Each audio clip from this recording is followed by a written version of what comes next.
So Sean, you said something that I think is really profound and really important. A lot of times as influencers, as podcasters, we get caught up in talking about ourselves. And by talking about yourself, that may end up converting into followers who are interested in your story, but it might not necessarily lead to a sale or to a new client. So tell me, Sean, where is the right balance between talking about ourselves and talking about our listener? How do we implement that into a story? Where's the balance? You have to make it about the other person. Everybody is searching, whether they realize it subconsciously or not, they're searching for solutions to problems. As you're scanning and scrolling through your feed, you are looking to see how this person, or looking for things that help you survive and thrive.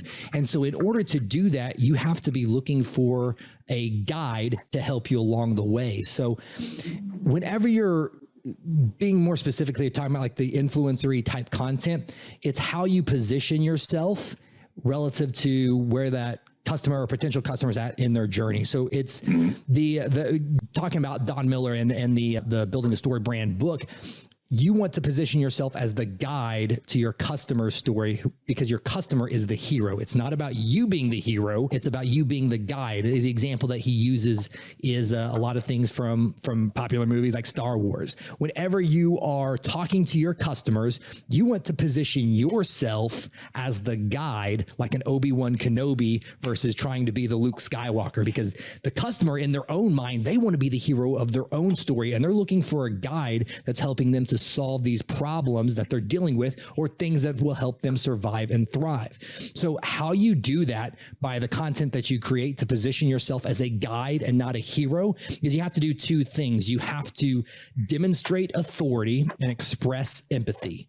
Your content has to do those two things, because if not, you're going to look and appear like a hero and not a guide. So demonstrate authority and express empathy. What that means is, one, you need to be able to show people that you can get results for them and help them solve this problem because you've done it for other people. That's a great way to demonstrate authority. So it's with you, Marcus, specifically with the podcasting, it's all the testimonials that are on your website. That, yeah, it's one thing if Mark can go off there and launch his own podcast, but man, would that really work for, a busy dad like myself? Like, that's what they're thinking. Or, man, maybe I'm not as great of a communicator as Mark. So will that really work for somebody like me? And so how you demonstrate that authority is sharing those success stories and those testimonials from the people that you've worked with before.